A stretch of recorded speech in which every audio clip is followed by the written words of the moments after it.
நீங்கள் பார்த்துக் கொண்டிருப்பது காவோலை டிவியின் சிவந்த நிலம். இன்று நம் நாட்டின் பொருளாதாரத்தில் மிக முக்கியமாக பேசப்படும் ஒரு விஷயம் E20 பெட்ரோல். அதாவது 20% எத்தனாலை வாகன எரிபொருளான பெட்ரோலில் கலக்கும் திட்டம். வணக்கம், நான் உங்கள் காவோலை எடிசன். சமீப 2 மாதங்களாக நம் நாட்டில் ஒரு விஷயமானது மிக முக்கியமான விவாத பொருளாக உருவெடுத்திருக்கிறது. அதுதான் அரசாங்கத்தின்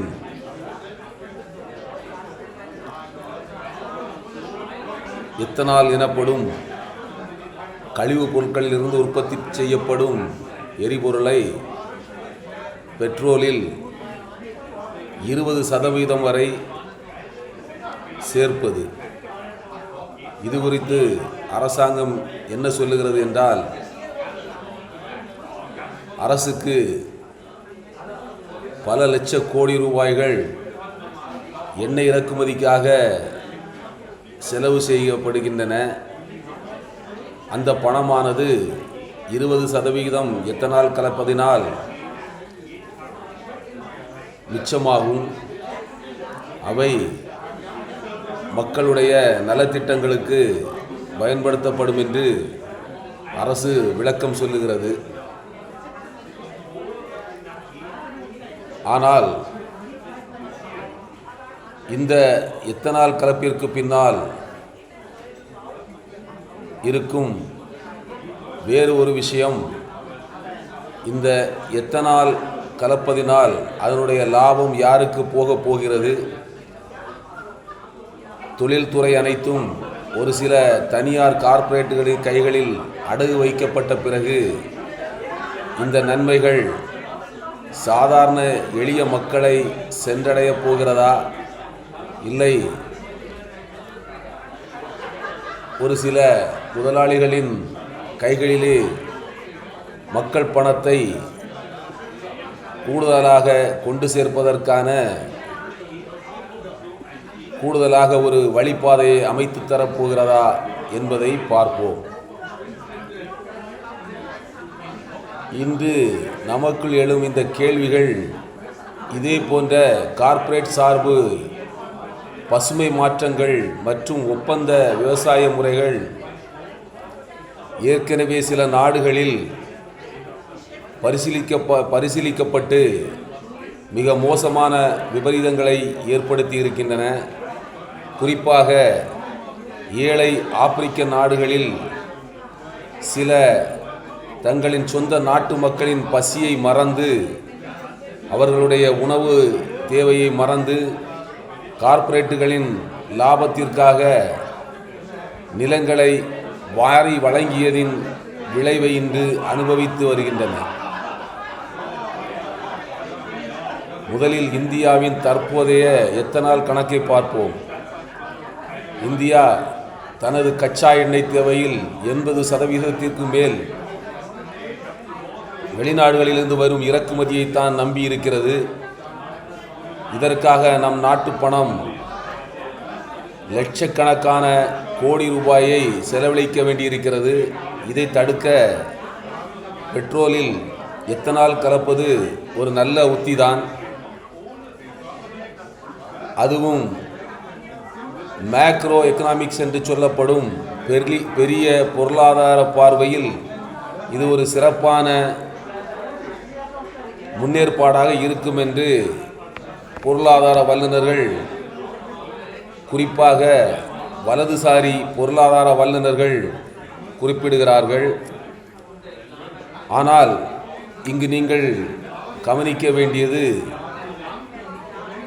ஒரு சிறிய சாதாரண டாக்ஸி ஓட்டுநரோ மற்ற சிறிய வாகன ஓட்டிகளோ அதனால் பயன்பெறும் சிறு வியாபாரிகளோ மைக்ரோ எக்கனாமிக்ஸ் என்று சொல்லப்படும் அந்த சிறிய பொருளாதார நிலைப்பாடு என்ன? இது குறித்தும் சில பொருளாதார வல்லுநர்கள் தங்களுடைய கருத்தை பதிவிட்டிருக்கிறார்கள்.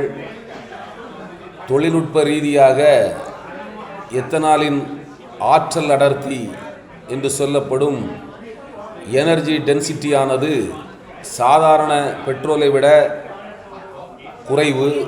அதாவது பெட்ரோலில் 20% எத்தனால் கலக்கும்போது உங்கள் வாகனத்தின்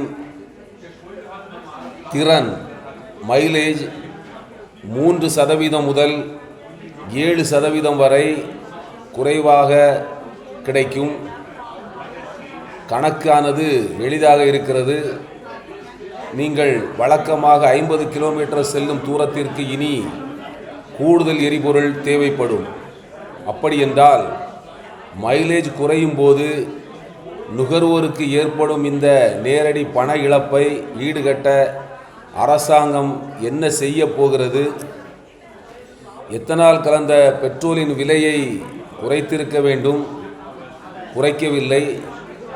ஏனென்றால் தூய பெட்ரோலுக்கு ஆகும் செலவை விட எத்தனால் சேர்ப்பதினால் ஆகும் உற்பத்தி செலவானது மிகவும் குறைவு.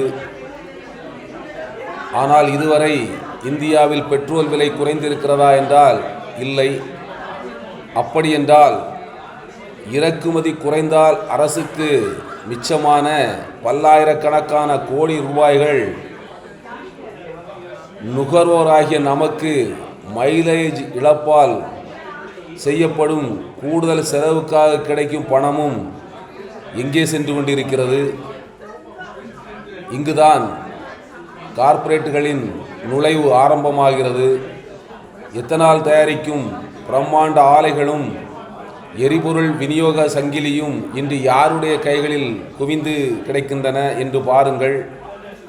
சந்தையில் பொதுத்துறை நிறுவனங்களின் பலம் குறைக்கப்பட்டு கார்ப்பரேட்டுகளின் ஏகபோகம் வளர்ந்து வரும்போது விலை நிர்ணய அதிகாரம் அவர்களின் கைகளுக்கு செல்லுகிறது.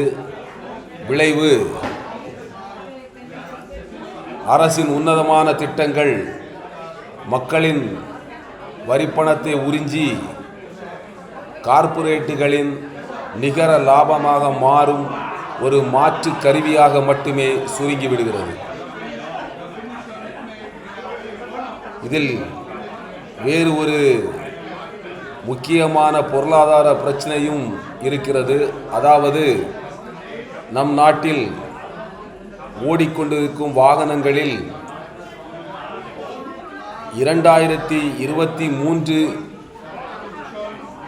ஆண்டுக்கு முன்பாக உள்ள பதிவு செய்யப்பட்ட வாகனங்கள் எதுவும் 20% எத்தனால் கலக்கப்பட்ட பெட்ரோலில் ஓடுவதற்கு உகந்த வகையில் நிர்மாணிக்கப்பட்டவை அல்ல. அவற்றுடைய என்ஜின்கள் பழுதுபட்டு கொண்டிருப்பதாக ஏற்கனவே பொறியியல் வல்லுநர்கள் குற்றம் சாட்டி கொண்டிருக்கிறார்கள்.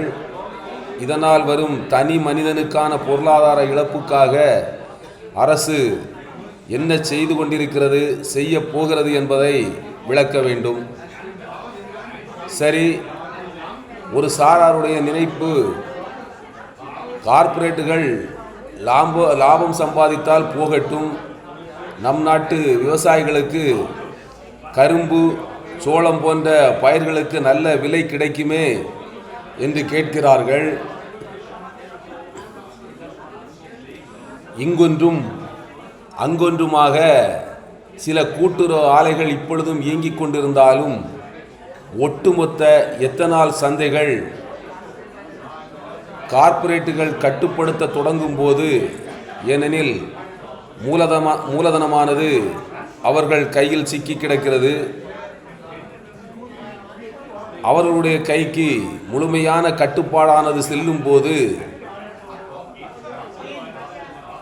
எதேச்சையாகவே ஒப்பந்த விவசாய முறையானது உட்புகுத்தப்படுகிறது.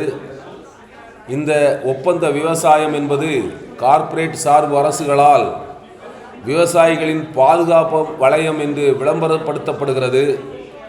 ஆனால் யதார்த்தத்தில் இது கார்ப்பரேட்டுகளின் லாபத்திற்காக ஒரு பயிர் கட்டுப்பாட்டு உத்தியாகவே இருந்து வருகிறது.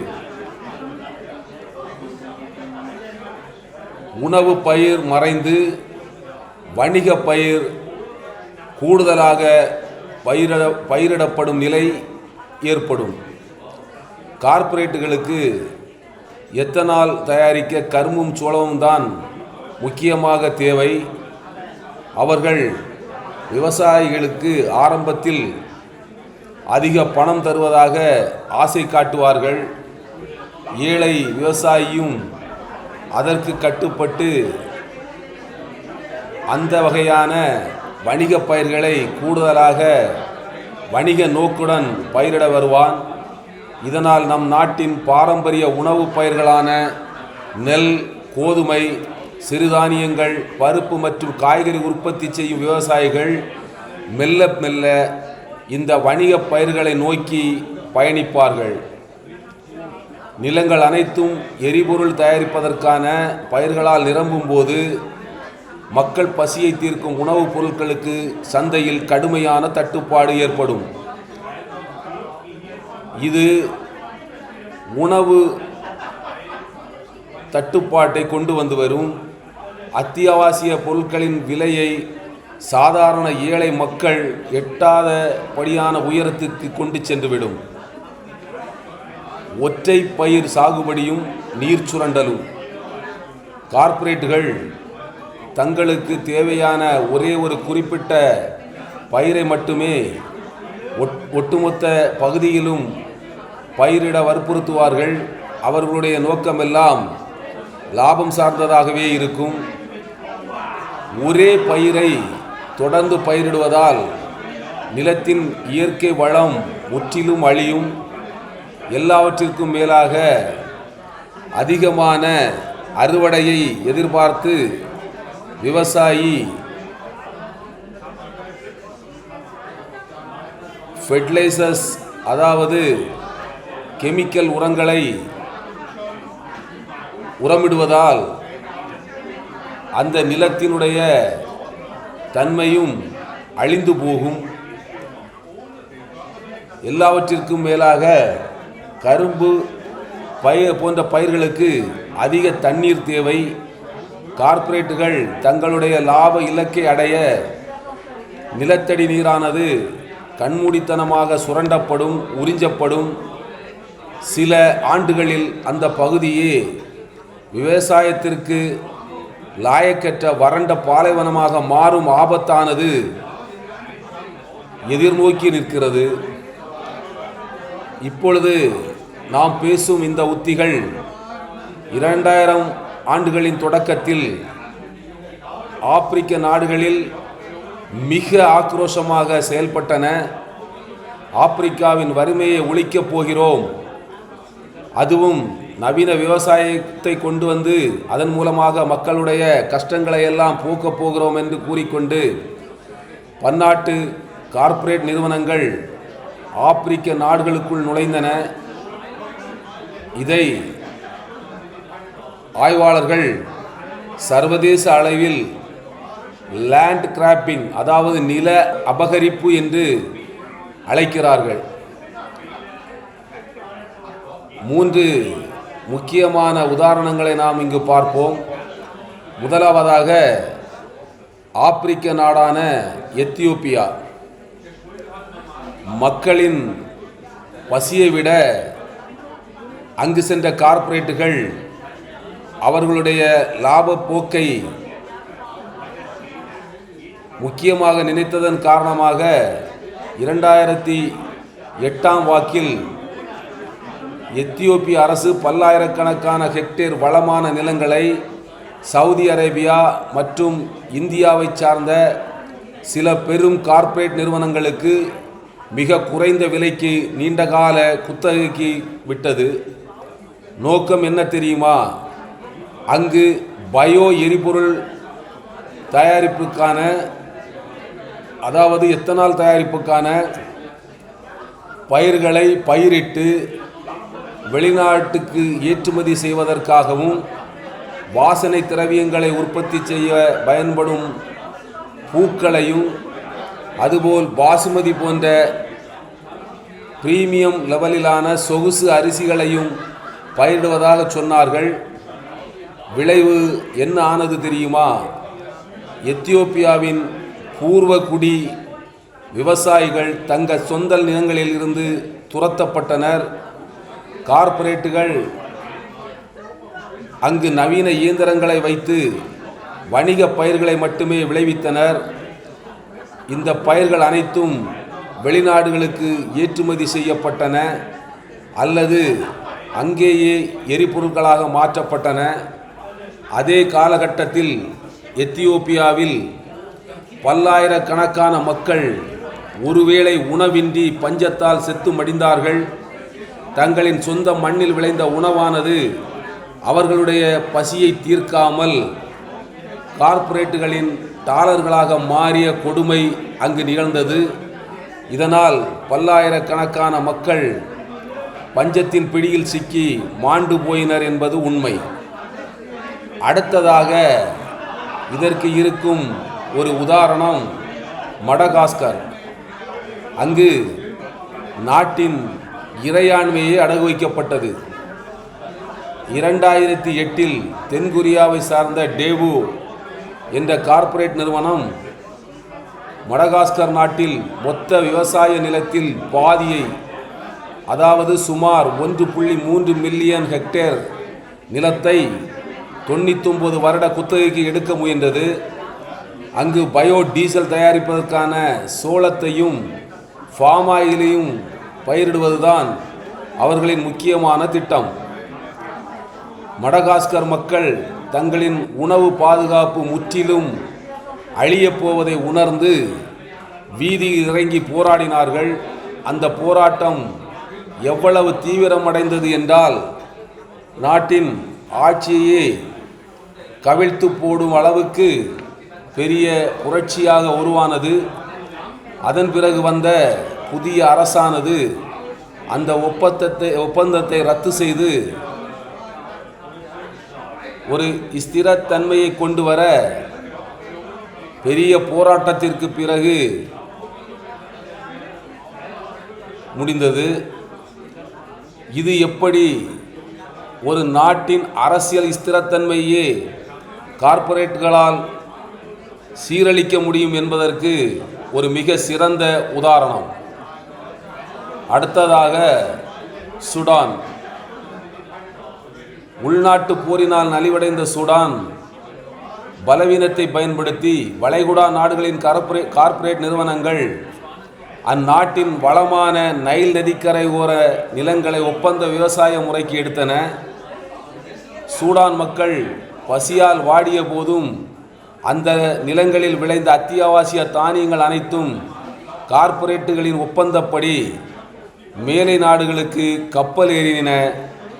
அங்குள்ள மக்கள் அவற்றை பார்த்து கைகொட்டி நின்றார்கள். கார்ப்பரேட்டுகளின் தொழில்துறை முயற்சியும் விவசாயத்தை முழுமையாக ஒப்படைத்துவிட்டு அரசு வெறும் வேடிக்கை பார்த்து கொண்டிருக்கும் போது அந்த நாடு எவ்வளவு பெரிய இயற்கை வளங்களை கொண்டிருந்தாலும் இறுதியில் அது அந்நாட்டு மக்களின் பசியை மாற்ற முடியாது. அந்நாட்டை அடிமைத்தனத்தில் தான் கொண்டு போய் சேர்க்கும். இப்பொழுது மிக முக்கியமான கேள்விக்கு வருவோம். ஆப்பிரிக்காவில் நடந்த இந்த வரலாற்று பிழை தற்போது இந்தியாவில் கொண்டு வர இந்த அரசு முற்படுகிறதா? கார்ப்பரேட் சார்பு கொள்கைகளை அதீதமாக கொண்ட ஒரு அரசு பெரு நிறுவனங்களுக்கு கடிவாளம் போட்டு இதுவரை எந்த திட்டத்திலும் அவ்வாறு நடந்ததாக தெரியவில்லை. சாதாரண எளிய மக்களையும் விவசாயிகளையும் 100% பாதுகாக்கும் என்று நாம் நம்ப முடியுமா?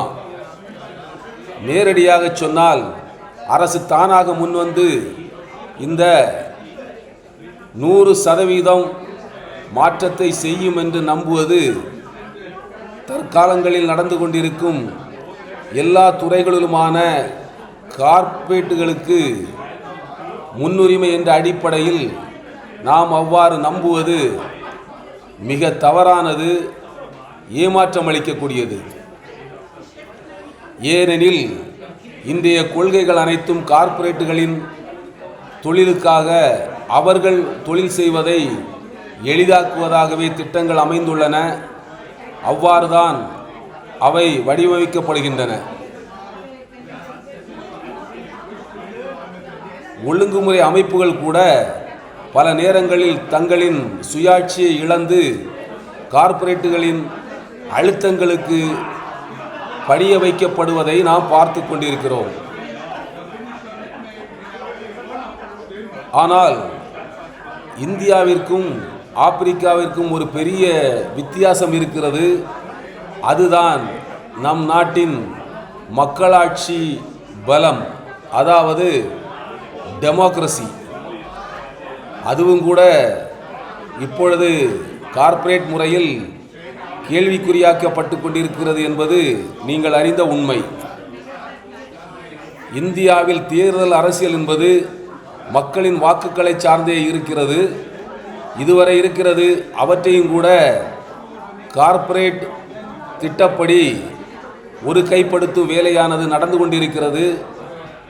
தன்னாட்சி நிறுவனங்கள் அனைத்தும் முடக்கப்பட்டு ஒரு சிலருடைய கைப்புண்மையாக மாறிக்கொண்டிருக்கின்றன. எடுத்துக்காட்டு தேர்தல் கமிஷன், இந்திய தேர்தல் ஆணையம், அதேபோல இடி, சிபிஐ போன்ற அமைப்புகள்.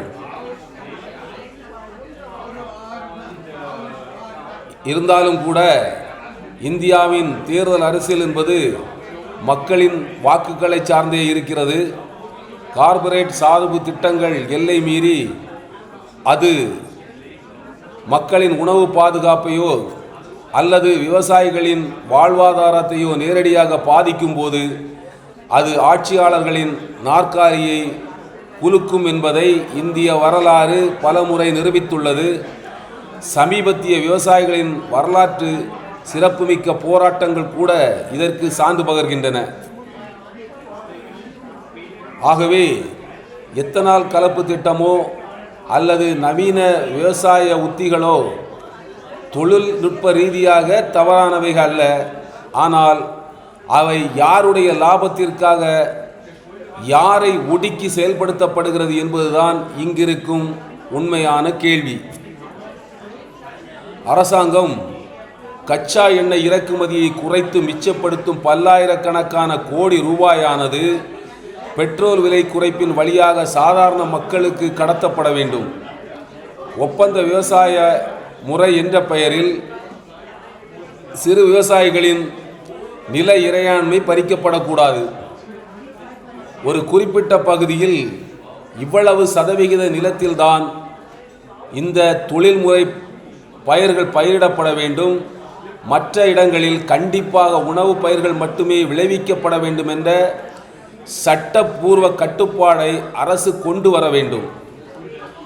இவை அனைத்தும் நடக்க வேண்டும். இதில் இன்னும் ஒன்று இருக்கிறது.